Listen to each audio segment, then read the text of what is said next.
Hi. So ಇವತ್ತಿನ ವಿಡಿಯೋಗೆ ಜುಮ್ಕಾ ಮತ್ತೆ ಈ ತರ ನೆಕ್ಲೆಸ್ ಜೀನ್ ತರ ಬರುತ್ತೆ. ಆಕ್ಚುಲಿ ಇದೆಲ್ಲಾನು ಗೋಲ್ಡ್ ಪ್ಲೇಟೆಡ್ ಪೀಸಸ್ ತುಂಬಾ ಚೆನ್ನಾಗಿದೆ. ಇದು ಮತ್ತೆ ರೀಸ್ಟಾಕ್ ಮಾಡ್ಸಿದ್ವಿ. ಲಾಸ್ಟ್ ಟೈಮ್ಗೆ ತುಂಬಾ ಚೆನ್ನಾಗಿ ಸಿಕ್ಲಿಲ್ಲ, ಅವ್ರು ಕೇಳಿದ್ರಿ. ಸೊ ಇಯರ್ ರಿಂಗ್ಸ್ ಬಂದು ನಿಮಗೆ ಈ ರೀತಿ ಇರುತ್ತೆ. ಇದು ಬೆಳ್ಳಿ ಮಾಡೆಲ್ ಜುಮ್ಕಾ. ಸೊ ತುಂಬಾ ಸೇಲ್ ಮಾಡಿದ್ವಿ, ಮತ್ತೆ ಮತ್ತೆ ಕೇಳ್ತಾನೆ ಇದ್ದೀರಾ. ಸೊ ಅದಕ್ಕೆ ಮತ್ತೆ ರೀಸ್ಟಾಕ್ ಮಾಡಿಸಿದ್ವಿ. ಜಸ್ಟ್ ಫಾರ್ 899 ಗೆ ಫ್ರೀ ಶಿಪ್ಪಿಂಗ್ ಪ್ರೊವೈಡ್ ಮಾಡ್ತೀವಿ. ಇದೆಲ್ಲಾನು ಪ್ರೆಷಿಯಸ್ ಸ್ಟೋನ್ಸ್ ಇರುತ್ತೆ, semi precious stones. 3 years warranty ಬರುತ್ತೆ. ಸೊ ಇದು ರಿಮೂವ್ ಮಾಡ್ಕೋಬಹುದು, ನೋಡಿ ಈ ತರ ರಿಮೂವ್ ಮಾಡ್ಕೋಬಹುದು.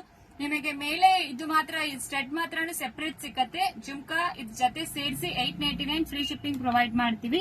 ಸೊ ಮತ್ತೆ ನೆಕ್ಸ್ಟ್ ನೆಕ್ ಪೀಸ್ ಬಂದು ನಾನು ಹಾಕೊಂಡಿದ್ದೀನಿ ನೋಡಿ, ತುಂಬಾ ಚೆನ್ನಾಗಿರುತ್ತೆ. ಆಕ್ಚುಲಿ ಸಿಲ್ಕ್ ಸಾರೀಸ್ಗೆ, ಫಂಕ್ಷನ್ ವೇರ್ಗೆಲ್ಲ ತುಂಬಾ ಚೆನ್ನಾಗಿರುತ್ತೆ. ಹಾಟ್ ವಾಟರ್ ಅಂಡ್ ಪರ್ಫ್ಯೂಮ್ ಮಾತ್ರ ವಿಯರ್ ಮಾಡಬಾರದು. ಸೊ ನೋಡಿ ಈ ರೀತಿ ಫಿನಿಶಿಂಗ್ ಕೊಟ್ಟಿದ್ದಾರೆ. ತುಂಬಾ ಎಲಿಗೆಂಟ್ ಅಂಡ್ ಕ್ಯೂಟ್ ಆಗೇ ಇರುತ್ತೆ ನೀವು ವಿಯರ್ ಮಾಡ್ಕೊಂಡ್ರೆ. ಒನ್ಲಿ ನೆಕ್ ಪೀಸ್ ಮಾತ್ರ ಜಸ್ಟ್ ಫೋರ್ 750 ಗೆ ಕೊಡ್ತಾ ಇದೀವಿ ಫ್ರೀ ಶಿಪ್ಪಿಂಗ್. ಆಲ್ರೆಡಿ ರಿವ್ಯೂಸ್ ನೋಡಿರ್ತೀರಾ, ತುಂಬಾ ಜನ ತಗೊಂಡಿರೋ ರಿವ್ಯೂ ಹಾಕಿದೀವಿ, ಚೆಕ್ ಮಾಡ್ಕೊಳ್ಳಿ. ಸೊ ಯಾವ್ದನ್ನು ಹಾಟ್ ವಾಟರ್ ಅಂಡ್ ಪರ್ಫ್ಯೂಮ್ ಮಾತ್ರ ಯೂಸ್ ಮಾಡಬಾರದು. ತುಂಬಾ ಚೆನ್ನಾಗಿರುತ್ತೆ ಜುಮ್ಕಾ ಆಗ್ಲಿ ಇದು ಆಗ್ಲಿ. ಸೊ ಜಸ್ಟ್ ಫಾರ್ 750 ಗೆ ಬಂದು ನೆಕ್ ಪೀಸು, ಇಯರ್ ರಿಂಗ್ಸ್ ಬಂದು 899. ಸೊ ಫ್ರೀ ಶಿಪ್ಪಿಂಗ್ ಪ್ರೊವೈಡ್ ಮಾಡ್ತೀವಿ, ತುಂಬಾ ಚೆನ್ನಾಗಿರುತ್ತೆ. ಸೊ ಬೇಗ ಆರ್ಡರ್ ಪ್ಲೇಸ್ ಮಾಡಿ. Thank you.